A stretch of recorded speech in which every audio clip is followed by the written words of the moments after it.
Welcome back to The Explainer. Today we're diving into the absolute capstone of this wealth masterclass. We are talking about the ultimate epilogue to your journey as a sovereign master, what the source material calls the beyond blueprint, and entering the eternal matrix. Look, if you've been following along, you already know the foundation. You've mastered active cash flow, scaled automated systems, built those unhackable multi-jurisdictional shields, and set up multi-generational legacy trusts. The whole shebang. But what comes next? What's the ultimate final step? Well, true sovereignty isn't a static destination, right? It's a dynamic state of continuous evolution. So today we're decoding the absolute pinnacle of enterprise design, the sovereign exit strategy.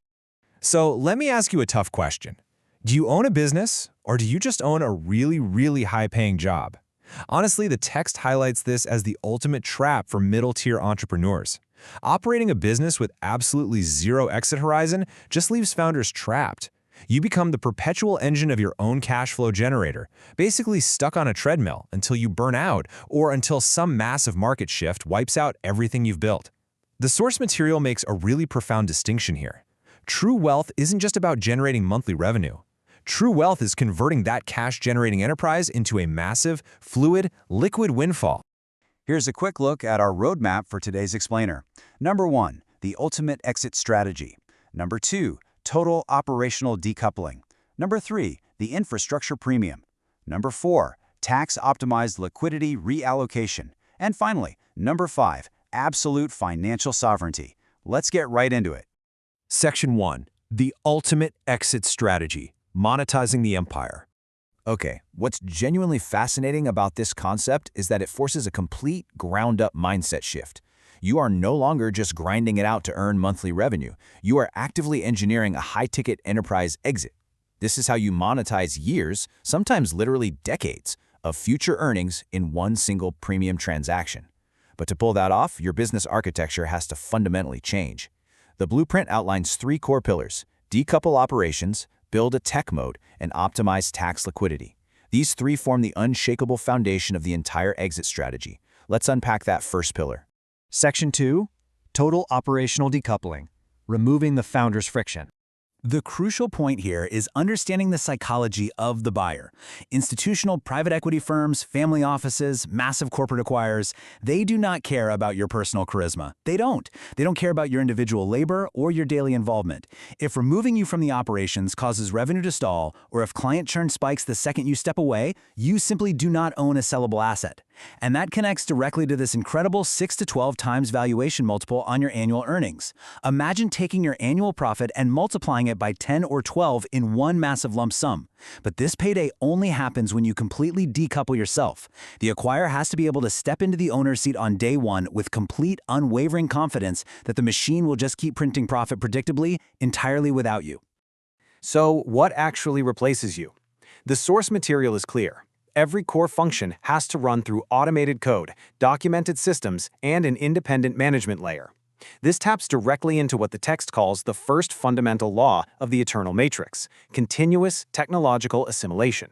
We have to constantly audit our business architectures, ruthlessly replacing outdated human friction and rigid legacy operations with self-correcting autonomous systems.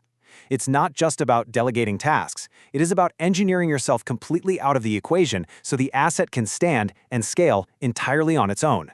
Section 3. The infrastructure premium. Building a technological moat. In the modern digital economy, buyers do not simply pay for historical net income. Looking backward at what you earned last year just isn't enough anymore. They pay a massive premium for strategic assets that give them an unfair market advantage going forward. Let's contrast these 2 models to really understand this shift. When you position your enterprise as a high-margin, scalable digital infrastructure asset with locked-in recurring subscription contracts and automated distribution channels, rather than just a standard service business, your valuation absolutely skyrockets. You aren't just selling cash flow anymore, you are selling an entrenched, scalable system. And the core of that system is your technological moat. By utilizing proprietary datasets, exclusive software integrations, and custom AI workflows, you are essentially front-running technological disruption instead of fighting it. The world's elite don't fight the future, they own it. When your client onboarding, retention, and fulfillment pipelines are powered by these assets, an acquirer is buying a moat that would otherwise cost them millions of dollars and years of development to build from scratch. Systemic collapse rarely happens because a company ran out of money. It happens because they clung to legacy infrastructure.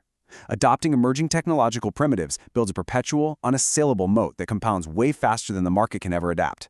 Section 4. Tax-optimized liquidity reallocation, the sovereign shield. Now here is a very stark warning from the source material. Executing a massive enterprise sale without elite prior tax structuring is going to result in predatory taxation devouring up to half of your transaction value. Just imagine that.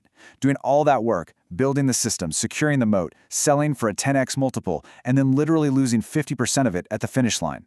Elite capital allocators prevent this by setting up multi-jurisdictional holding entities, international corporate structures, and dynasty trust frameworks long before the acquisition contract is ever signed.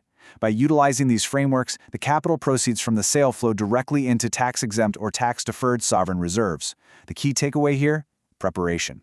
You have to build the shield before you ever need to use it.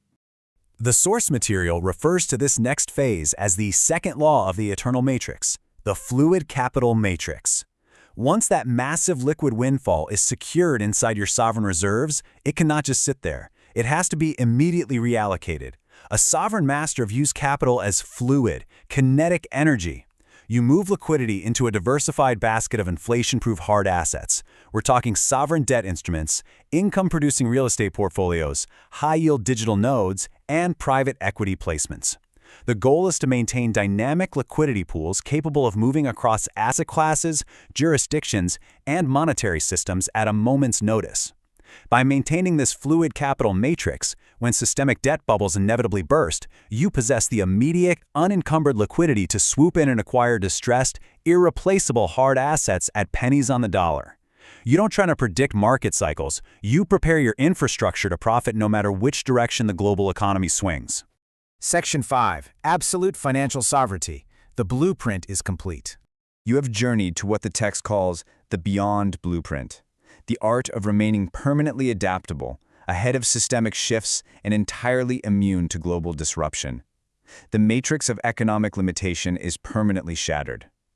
But listen, the true monument you have built ties into the third and ultimate law of the eternal matrix, the perpetuity of purpose. Because wealth without a clear, unyielding governing purpose, that just leads to stagnation and decay. You are now positioned to pass down to future generations not just a bunch of passive resources, but an unbreakable psychological framework of sovereignty. You teach your lineage how to think from first principles, how to navigate complex systems, and how to command their own destiny in a world that never stops changing. Every tool, every strategy, and every psychological paradigm required to build, scale, protect, and perpetuate absolute freedom is now explored and available to you. Which leaves us with one final, deeply provocative question. Will you step forward, execute your vision, and rule your destiny forever? The era of economic dependency is dead. The blueprints have been laid out, the frameworks are proven in the text, and the infrastructure is ready to be built. It is entirely up to us to step into the eternal matrix and execute with relentless discipline. Thank you so much for joining me on this explainer. Until next time, stay focused, stay adaptable, and keep building your sovereign empire.